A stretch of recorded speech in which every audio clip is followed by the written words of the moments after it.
Hey everybody, MarikoOkuri here, and welcome to 2017!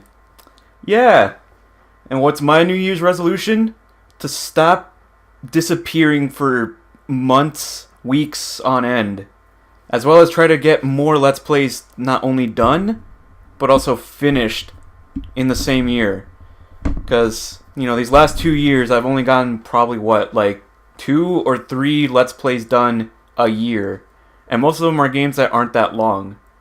So, to start off the year right, I decided I'm just gonna pretty much drop quality. That doesn't sound good, but it is in a, video making sense. Just drop quality on everything in my videos.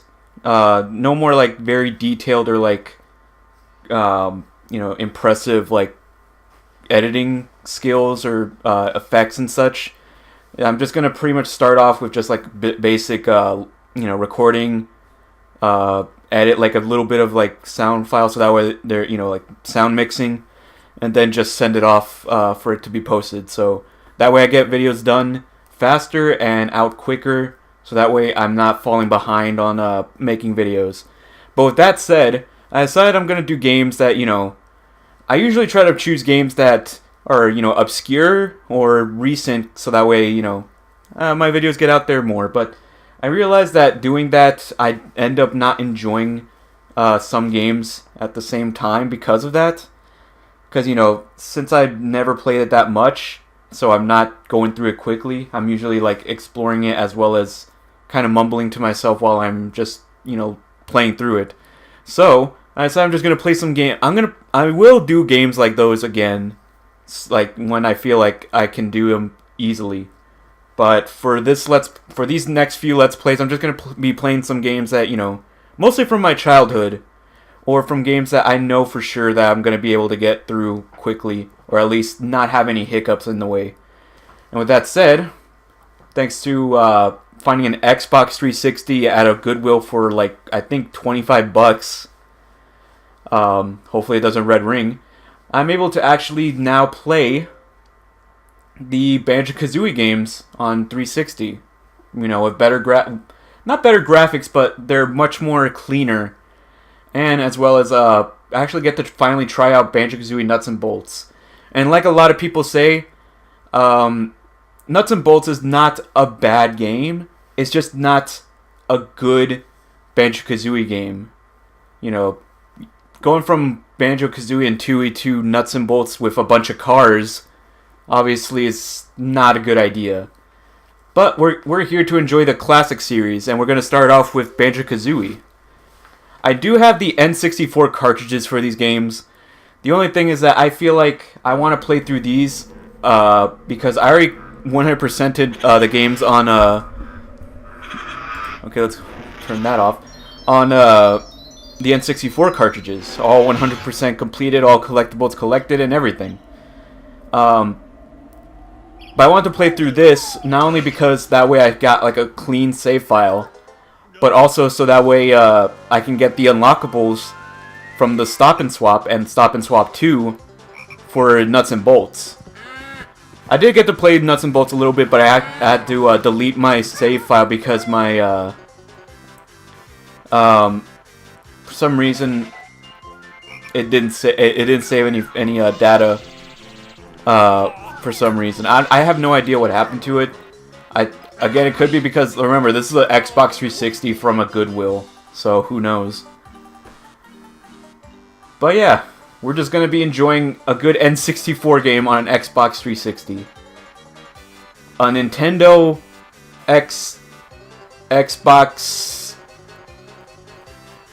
364 game. No, then it would technically be 4. Yeah, it would be 424 game.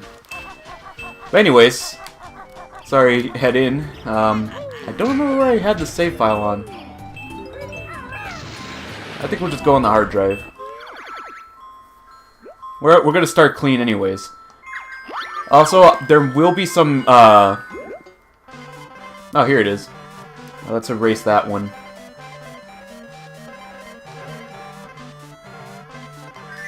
There we go. And let's head in.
I was gonna make it apparent now, I'm not gonna read any of the lines.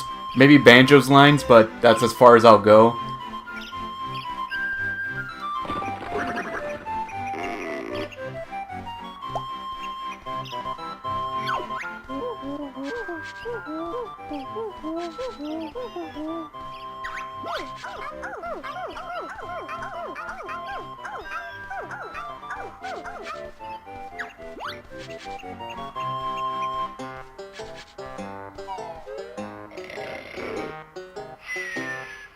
You lazy bear.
What do you want, Kazooie?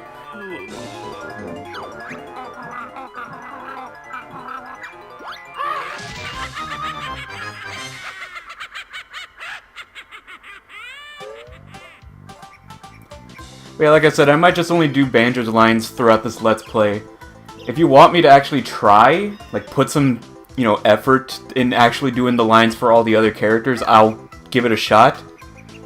But I just want to know if you guys want me to. If not, then I can give it a shot in like maybe one episode. And if it doesn't go well, you guys can tell me if like I should just stick to just Banjo's lines instead of just doing everyone else's. But before I don't think we can do anything. No. We don't have the abilities to actually backflip and anything yet. We have to talk to Bottles first.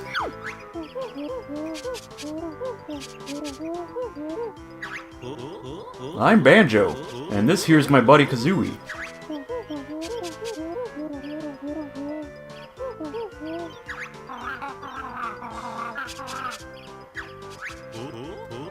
What was all that noise about? Where's my sister, Tootie?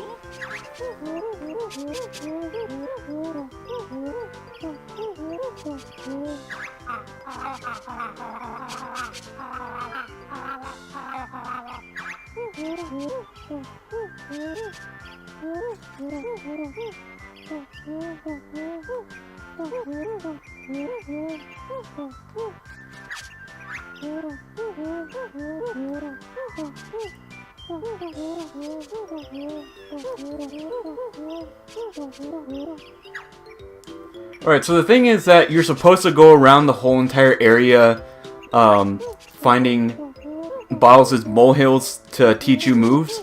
But I've already played through this game on N64, and I did play it a little bit before I started this Let's Play, so I'm just going to decline for now, if it'll let me. There we go.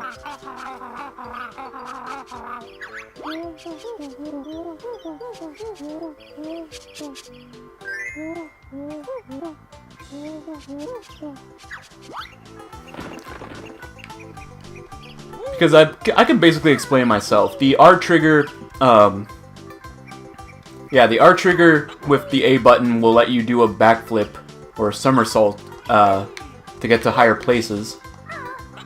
Also, the R trigger makes you duck. And that was an extra life, as he just mentioned. I kind of feel like I don't even have to explain what the items are, since they kind of explained it they explain it themselves. But we got mutant carrots and mutant onions. And basically, all these molehills are located near locations where you can test them out. I believe this is where you learn how to do your somersault backflip thing. As well as, I don't know if it's... No, I think that's somewhere else, but it's also... pressing the A button again while in midair will teach you, or give you the ability to hover, or kind of float, for a little bit farther with Kazooie.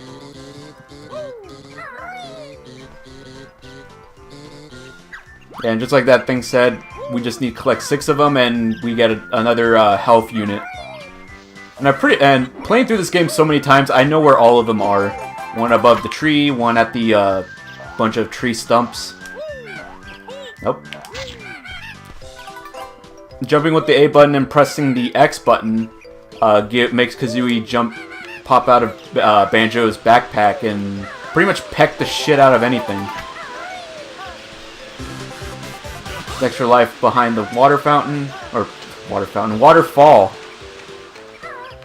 Pressing the X button while in water will make you dive down, and pressing the A button will make Banjo slowly swim forward. Or pressing the X button will make Kazooie pretty much give you a big push forward.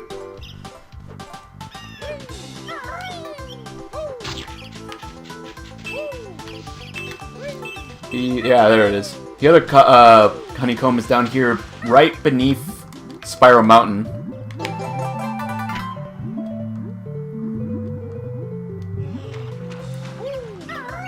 And going back to the swimming controls, you might be wondering why use Banjo instead of Kazooie's swimming ability. Sometimes Kazooie's swimming kind of makes it hard to like angle yourself or point yourself in the right direction when you're trying to land. When you're trying to get out of somewhere, turn around. So that's why it's easier to just use Banjo's for when you're turning around, and Kazooie to pretty much move faster out of the water. Right here, if we hold down the L, I also found out that the R trigger or the L trigger makes you duck. And if you press X while duck down, you make Kazooie dash into, use her, I forget what it's called, Breagle Dash or something like that. It basically just makes you elbow in, use Kazooie to just run into any object. And with that, we also got our next honeycomb.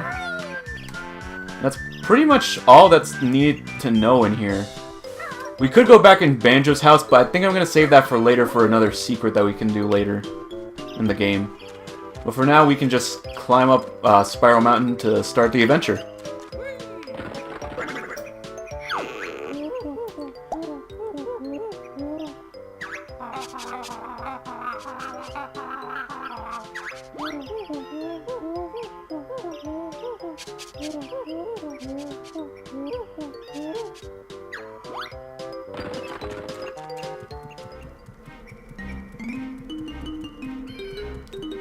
We now head into the witch's lair, through her esophagus.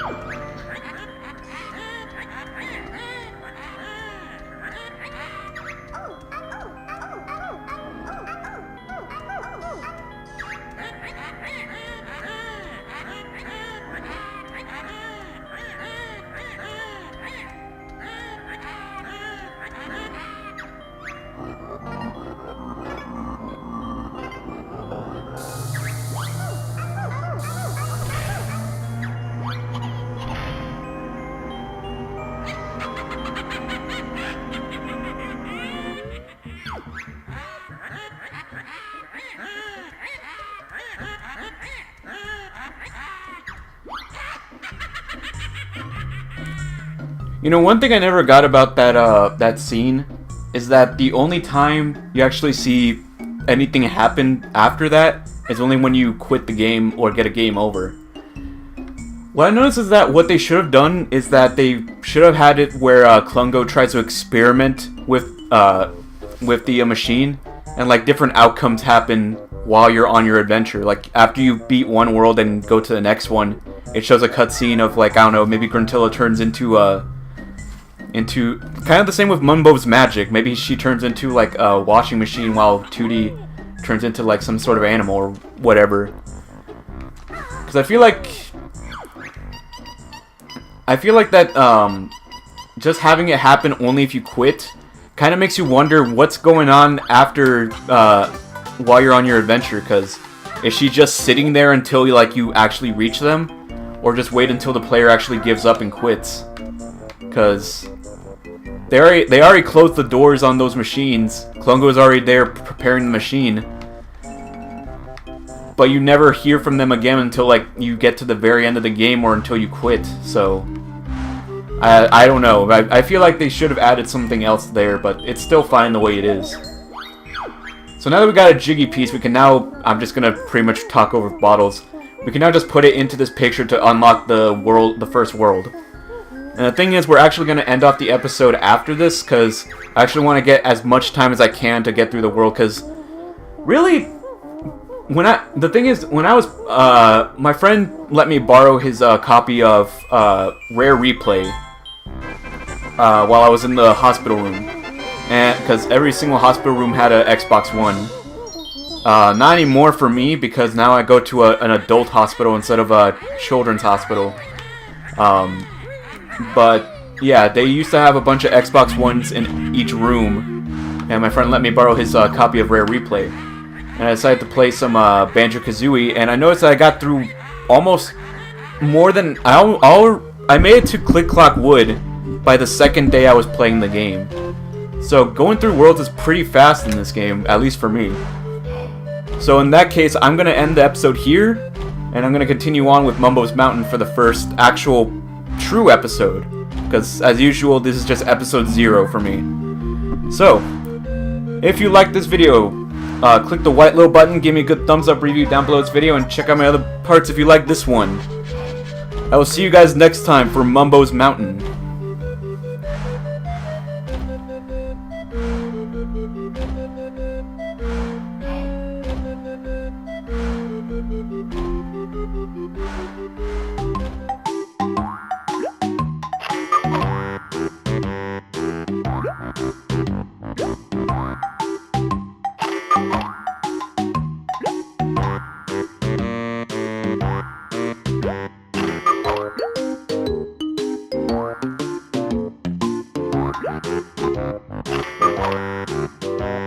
Bye.